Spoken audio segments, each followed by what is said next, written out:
Hey everyone, and welcome back to another Warcraft video. We have to break down the most recent war campaign cinematic. This one is really darn cool. It it's fucking great. A lot of character development, more characters acknowledging things in their past that are very important, that actually somewhat address player concerns with those characters. And also, this is a cinematic that I believe teases massive and fundamental changes to the setup of World of Warcraft. Because Thrall's gonna fuck Jaina. Like, that's what's gonna happen. Like, do you think Jaina wouldn't have... Like, she touched his arm? That means that, that Thrall... He's in, bro. Like, Thrall's in. Like, that's it. It's over. He's in. Well as potentially some future content within the bounds of this expansion. So, with that said, let's get right into it. This cinematic is the end of the next stage of the war campaign. Now, we've already covered that war campaign on this channel, so we know that Thrall was recruited by Sarfang, and then we all ended up going to break Bane out of jail, where we believe he was going to be executed. And just as we get to Bane, our whole party is ambushed by the Sunreavers, who are, of course, pretty salty over Jaina. Now, that said, for the Horde side, there are two different types of player. There's the Horde player who is willingly going along with rebels, but there's also the Horde player who, technically speaking, is allied with Sylvanas and is pretty much there as an informant, undercover. So, that happens. Things get a little bit spotty towards the end, but it turns out it's pretty darn handy having a mage with you. So Jaina ports the party to safety, we arrive in Thunderbluff, and that is where this cinematic begins. So Thrall thanks Jaina for saving them, for saving Bane. If it wasn't for Jaina, then the whole thing would have ended up being rather hopeless. They would not have escaped, and pretty much they all would have died.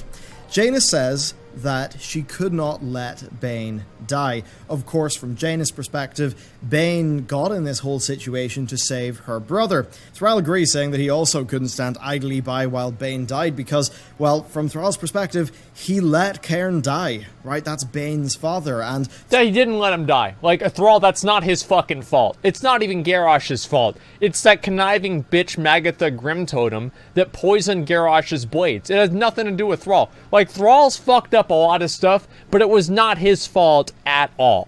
Alright? Yeah, Magatha Grimtotem, whatever the fuck her name is. Thrall didn't do anything wrong. Garrosh didn't do anything wrong. It was just her that caused the problem. Thrall feels responsible. That doesn't mean that it's his fault. But actually, no, you're right. Because if Thrall had never left, then Garrosh would have never challenged Cairn to the Magorka, whatever the fuck it's called, because Cairn would have never questioned him being the war chief because he'd never be the war chief.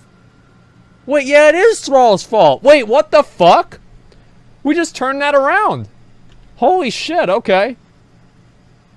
Thrall then goes on to open up about really what he views as his past mistakes. So, Cairn's death, Garrosh, the Theramore bombing, and then when he looks back, he feels like he just made the wrong choice.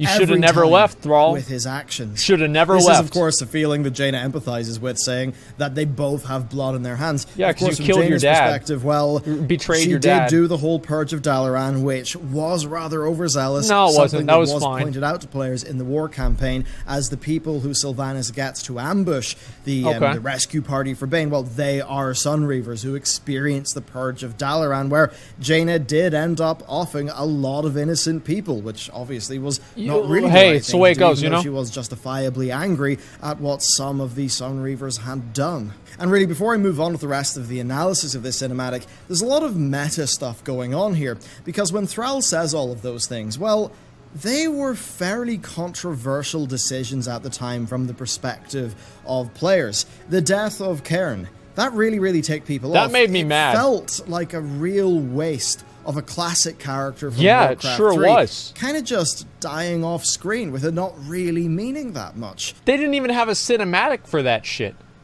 Like, that should have been a fucking whole cinematic with Garrosh and Cairn fighting. Like, can you fucking believe that?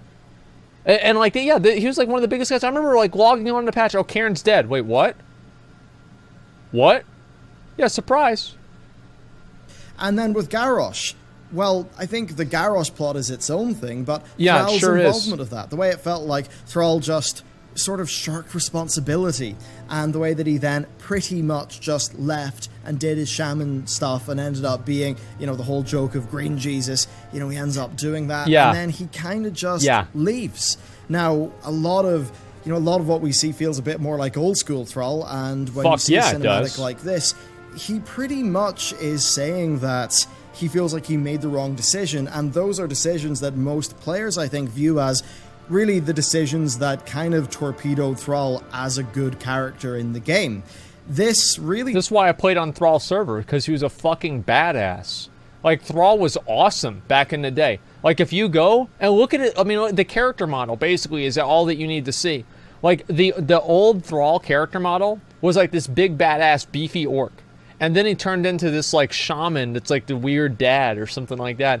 And now finally they're bringing him back, and they completely changed his model. They literally grew his hair back just for the story. Does have Thrall feeling a lot more like the Thrall of Warcraft 3. Of You're course, goddamn right. Not the same guy. You know, a Thrall that has went through a lot more strife in their life, has made these mistakes, which I think a lot of players also think are mistakes, and maybe has reflected upon them and ended up being in a more centered position.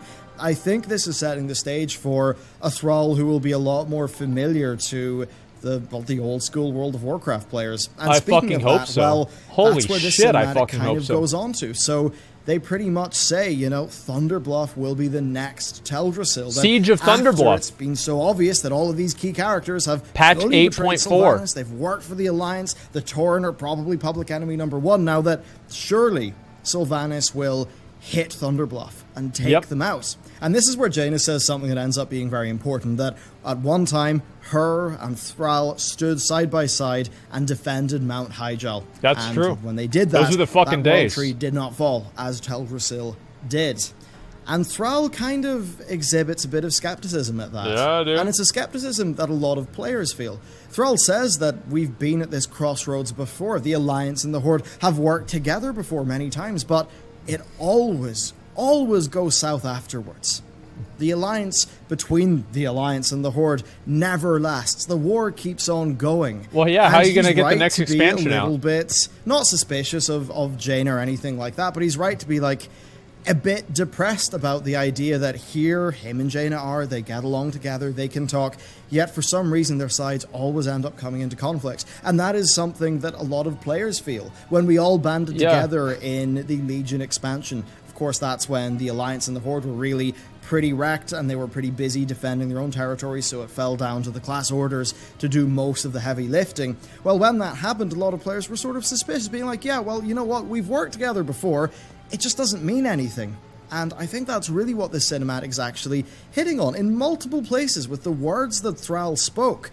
Well, they're actually right in line with, I don't want to say player discontent, but maybe player suspicions or players maybe second thoughts about some of Blizzard's storylines and where they've ended up going.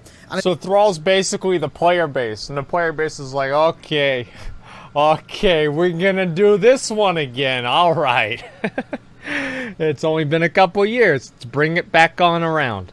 Yeah, I can see what he's saying, like, that's probably true. And yeah, it's happened like, okay, you know, you had fucking the Lich King. Everybody gets together and fights the Lich King, then Cataclysm happens. You have Mists of Pandaria. Why are they fighting in Mists of Pandaria? I don't know, resources or something. Then they get together and they kill Garrosh. Then, you know, WoD happens and they get together and they kill Archimonde. Then they get together and they kill fucking Sargeras or Argus or whatever the fuck. Kill Jaden. Yeah, it's happened every single time. And like, this is always the way that it goes. And I'm okay with them just repeating this plot over and over. Like, I honestly, I don't, it doesn't matter to me. I feel like what would be better in the game is if they had more, like, unique problems that both different races had, like, their own reason, or different, like, factions had their own reason of overcoming, rather than having Jaina as a thought. No, she's not. Actually, like, I mean, how many boyfriends has she had?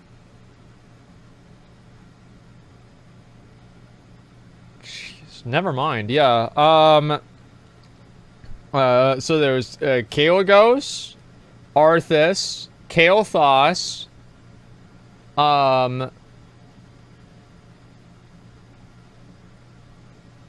and they're all dead. Wait, why are you calling her a slut, chat?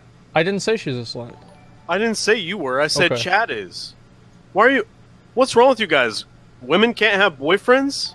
What the fuck, dude? Hey, at least they can get people unlike you. You fucking incels. Fuck you. So if Jaina and Thrall start dating, then Thrall's dead, basically. I mean, like, literally every single male that is associated with Jaina is dead. Think about it. Her dad, her brother is literally a Forsaken. Arthas, Kael'thas. Kael'thas died twice. What's his name? Ronan in fucking the old Dalaran. Varian's fucking dead. Like, literally every single person, every male that Jaina has come in contact with dies. You know what? What? Now that you put it that way, I mean, don't you see like a bit of a pattern here? Yeah, she's cursed. Maybe this is the Dreadlord arc that we've all been waiting for.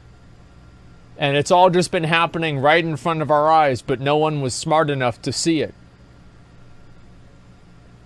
I think it's very interesting. Just, to me, it feels like this was written in a very self-aware fashion. Yeah. And I don't mean that it's Blizzard breaking the fourth wall or anything. I think that a lot of players' suspicions about these things, well, from Thrall's perspective as a character, with the decisions that he's made and how things have turned out, yeah, he absolutely is going to feel the way that he does. Yeah, so I suppose it's a nice that makes time sense. where Thrall, as a character, a lot of the things that he logically would think in this scenario are actually in alignment with what a lot of players will actually think about how his story has went and how the story of the factions has ended up going. And this is where it gets really quite big. Thrall says, "What's different this time?" And you know what? Every time Blizzard tell us that our factions are going to band together or something like that, it's a new patch. That's kind of what players would say back to Blizzard. You know, oh, yeah, well, yeah. What's different this time? I'm sure we'll end up fighting each other again. I'm sure we all pretty much said that after the Siege of Orgrimmar, right? Yeah. And Jaina simply touches his arm and says, "We are." And that is quite big, and you'll see why.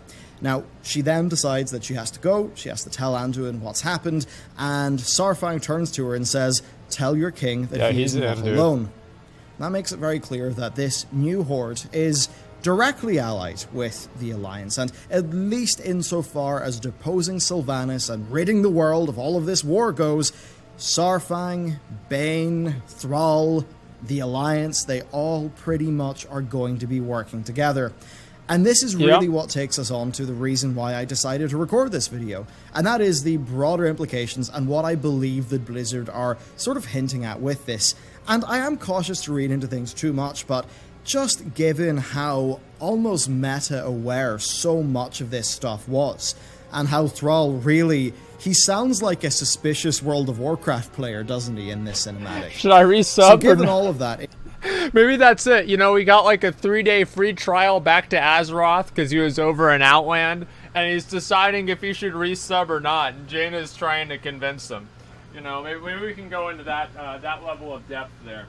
If that's what they're trying to do, Blizzard, that's actually pretty fucking funny. This lore is shit? I mean, like, what do you mean it's shit? Like, how's it...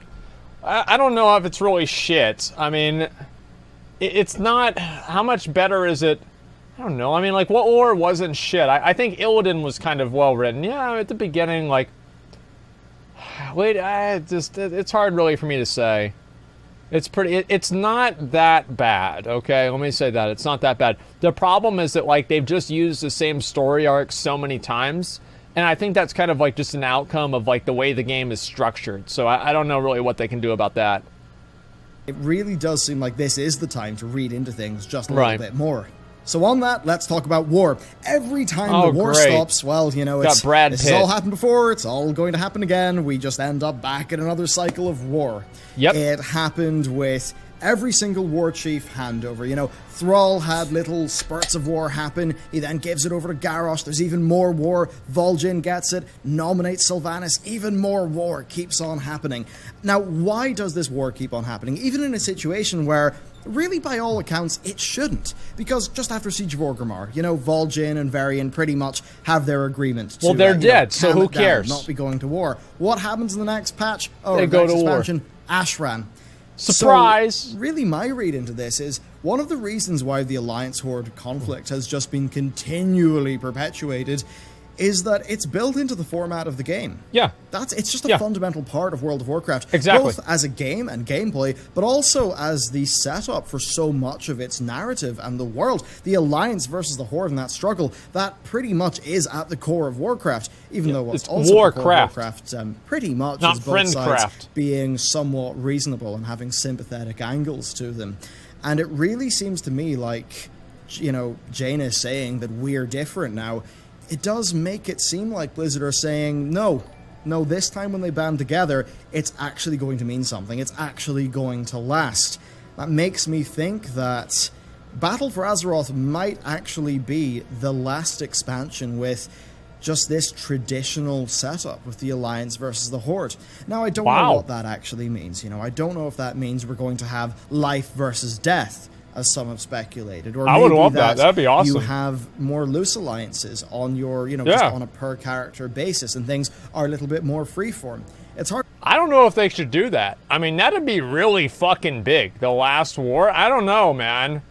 It's like if they did that, like they could do something where Alliance and Horde were like pretty well. I guess like, and this is kind of what happened in Wrath of the Lich King, right? Is that the Alliance and Horde were pretty much allies, besides Garrosh and Varian, which are the two, hey, I'm a big fucking asshole and I'm an orc. And then Varian comes over, hey, I'm a big fucking asshole and I'm a human. And he's like, the hell you saw that if I fuck you? And then it's like two dogs barking at each other. And it's just like, yeah, I mean, it was fucking stupid. But that being said, other than that, they all work together, right? You had the beginning with the Wrathgate cinematic, then you had the obviously Trial of the Champion, which is like, you know, faction champions, etc. Again, led by Garrosh, but it was basically to bring everybody together. Then you had ICC, everybody's together again. So yeah, it was pretty much a cooperative expansion. If they do that, and then the next expansion is like, you know, like, I don't know, the Black Empire. You know, and it's like, oh my god, the old gods are here. Or, oh, Sylvanas is now the Lich King or something. Like, I could see them literally doing the exact same fucking thing. But, like, what happens after that? I don't know. I have no idea what happens after Wrath of the Lich Queen 2. You know, or whatever the fuck you want to call it. Maybe it's just the last expansion. I doubt it. I mean, like, Blizzard is probably making a lot of money with WoW. Why would they stop making money?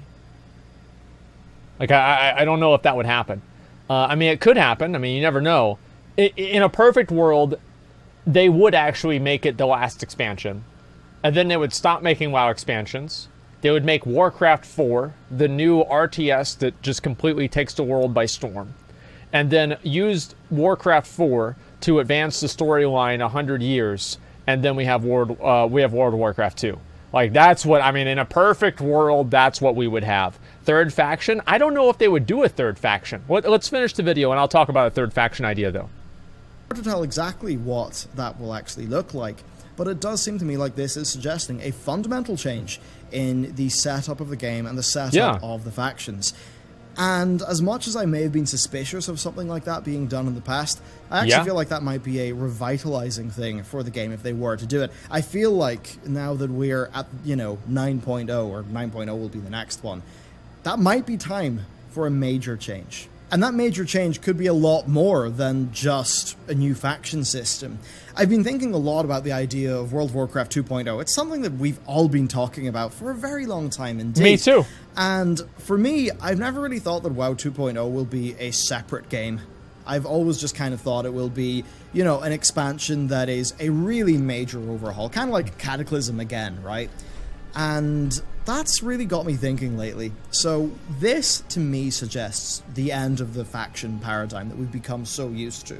We then see the level squish, right? The level squish that was essentially confirmed by a Blizzard survey. And that does make me wonder, what happens if, you know, Ian walks onto the stage at BlizzCon 2019 and pretty much says that in 9.0, we're back to level 60, the level squish happens, there's maybe a bit of a world revamp going on, and the faction system is overhauled. And essentially you have WoW 2.0, you know, in all but name. I really do wonder if something like that will happen, and if this is them setting some of the narrative groundwork for that. I mean, just watch the cinematic again. The way Thrall talks, the way Jaina talks, it is teasing such a large change in the fundamentals here, because we know... Here's another thing they could do, is they could kill Thrall and Jaina, and now just do it again, because they're dead. So now new people have to make the same mistakes. Boom, problem solved. Think about that. I mean, which one's easier for Blizzard? Where the fuck is Valen? Who gives a fuck? Sylvanas is not going to end this expansion as War Chief. And when you look at the three most important characters of the Horde right now, that's Thrall, that's Sarfang, that's Bane, they're all friends with the Alliance. I don't think there is any reasonable way they could have any of those characters get back into a war with the Alliance after all that has happened. That's a really good point. Blizzard, like, this dialogue is knowing of how Blizzard had teased that, and then ended up going against it just a patch later, and how that's basically kind of pissed off players. Yeah. This is so annoying. I just don't think they can go back on it. So, that is like my... I mean, if you're going to, you know, go Galaxy Brain, tinfoil hat mode, I think that's what this could be suggesting about 9.0, right? Or, like, some future expansion. Let's just cap this video off, though, with what this could actually mean for the direct future of the game. What could actually happen? So, they've teased the idea of Sylvanas pretty much marching in Thunderbluff and just roasting it completely. Will that happen? Maybe. Will it happen within patch 8.2? Almost certainly not. Instead, it will probably happen with patch 8.2.5. Of course, with 8.1.5, we did see the war campaign progress quite a lot, so it makes sense that that would happen with 8.2.5. Now, here's the thing. 8.3, we're almost completely sure that's N'Zoth.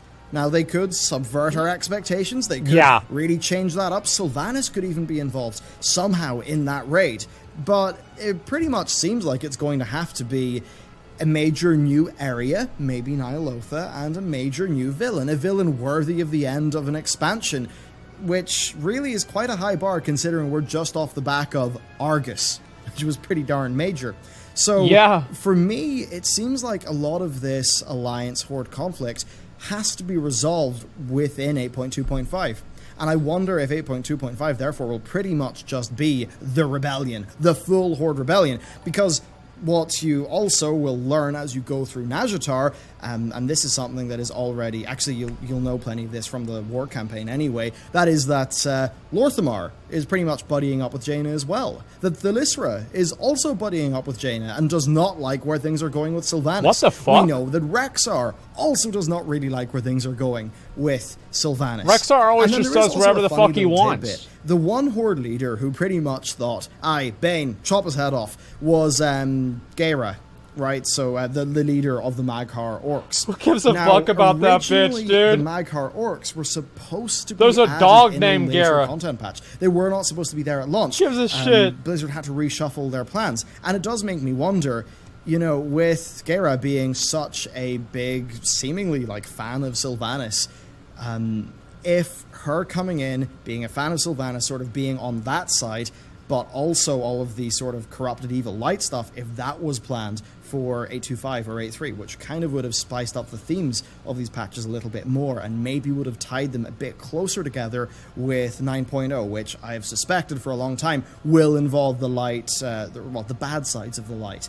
But anyway, in terms of content, I'm pretty sure that there will be a large resolution. Maybe it'll be the battle for Thunderbluff. Right, it could very well be that. Maybe that could end up being another I hope warfront. not. Like, there was a warfront that was around that area in Mulgore, but I'm pretty sure that was just for testing back in beta. I mean, it never even made it onto beta. It was just stuff that was referenced in game files. So it could be that that actually will end up being a warfront. Perhaps, though, I can't really see Blizzard investing too much more in the warfront system. But anyway, mark my words, 8.2.5 is going to involve us teaming up and taking down Sylvanas. But here's the thing that's going to be kind of crazy. The Horde Sylvanas loyalist player is in quite a pickle. No, they're not. They're just a fucking idiot. Like, if you're a loyalist to Sylvanas, you're a cuck. I mean, you're just a fucking cuck. And that's all there is to it. And I don't want to hear anything else about it. The Forsaken are they're literally programmed to be cucks to Sylvanas. That's it. Dude. What? That's kind of fucked up to say. She literally raises them as undead and makes them obey her or they kill them. Yeah, you're right. They cucks. They're cucks. I mean, they are, dude. Let's be real. Sylvanas is a bitch. Played along with everything. And of course, they've informed Sylvanas the whole way so that Sylvanas knows what's up. She knows what the Alliance are doing. She knows what the Rebels are doing. But you still have this player who's really helped the Rebels out just while telling Sylvanas everything. And we've really wondered, how are Blizzard going to resolve that plotline? Because they're not going to. Is that player going to have a different, narrative? Are those no? Players They're not going to resolve it differently? That would be quite an undertaking. I can guarantee very much you. could be the case that Sylvanas will betray the player who has been loyal to her, because she does have complete deniability, because that player, I mean, sure, they tipped her off and they informed her, but they still helped break Bane out of prison and killed loyal Horde people, or loyal Sylvanas people. That's true. So that will definitely be a very interesting thing in this patch. For my money, Sylvanas is just going to betray the loyalist player and get rid of them, and that will essentially be Blizzard. That's actually probably true. Working out the implications of that choice and kind of moving everyone back onto the same track so they don't have too many diverging plot lines with their players moving forward. So I'm pretty sure that will happen. But yeah, it seems like anyway, 8.2.5 is going to be super major, super major, and that it all could be setting up a completely different paradigm. Is that different Alliance and different Horde? Is that your character can choose a faction at their will? Is it life versus death? I mean, that certainly could work with many upcoming expansion themes. It's hard to know right now. Do let me know what you think down below, though. This is such an interesting cinematic, and the future of this game, I mean, they're teasing so many interesting things here. I just love to hear what you've got to say about it. So, that's it from me. Thank you very much for watching this video, and with that, I'll see you next time. Well, fuck. Bye, Bellular. Well, fuck, dude. Is that what's gonna happen? The whole new content where it's literally, I mean, like, are we really gonna have a completely new fucking faction and everything? Like, what do you think, man? Is that shit gonna happen? Oh god, I can only fucking dream, dude. Something Really? needs to shake this. Yeah, something needs to shake this dusty, sloppy, dry, boring game up, man. What could that something be? Like, I don't even know, like... Fudas! Okay, alright, you know what? We're still on that, yeah, no, okay? Like, let's just not, we're not doing that. Not enough players for a third faction. I don't know, like, I do think Bellular might be onto something. They're actually gonna try to shake things up. But you're right, like, I mean, there's just so much shit in the game that everybody's seen 100 times before. What's the amazement in seeing it for the 150th time? Like, it's just been, it's been so common, so, I don't know, man, I'm not too impressed by that. We've seen so much of it, and I don't really think that it's going to be anything different this time. Like, can you see, like, the factions actually being able to, like, communicate and, like, group together and shit? Maybe that's how they're going to handle faction imbalance. Wait, they already can. Do people not know that you can talk to other people on the faction? With the potion, yeah. All you have to do is drink the potion, then you can understand if they drink it too. That's already in the game. You're right about that. So now it's 9.0 that's going to save the game. Remember when Blizzard said Sylvanas won't be Garrosh 2.0? Hey, you know, they've said a lot of things. Damn, it took 4 hours to release the reaction. Mechagon Exponential limits of farming already dailies and rares 2 times better than Nashtar, which is like 3 times as large. King Anduin dispatch is like Gendry in Game of Thrones, off-scene rowing a boat. That actually is true. Siege of Thunderbluff. If they made Thunderbluff a warfront, that'd be fine. But I think if they made it a raid, I wouldn't like it. Sylvanas Informant characters actually just get their... This is a good idea, actually. I like this idea. Sylvanas Informant characters actually just get their character deleted without warning. Like, this is a great... Yeah, there we fucking go. And that's what they get for being fucking cucks. Being a cuck to Sylvanas, man. It's just embarrassing. I'm actually really glad that Bellular made this video. Like, the idea, like, the large-scale ideas and, like, changes and shit, right, in the game is something that really needs to happen. Whenever he looks back, feels like he made their own choices every time. Blizzard looking back at what they've done in World of Warcraft. I'm sure Greymane and Tyrande are gonna rage on all that. Another chapter of the war will start. Yeah, you never forget about them. That's true. Thrall is so discovered the state of Shaman and BFA. Reroll is a sneaky rogue. I don't know, man. Like, Horde. Say what? That's true. Shamans suck. Yeah, they actually probably do. All right. Let's see. Blizzard made the new MMO. Would you play it? Yeah, of course. If Blizzard made any game, I'd play it. I'm a fanboy. What can I say?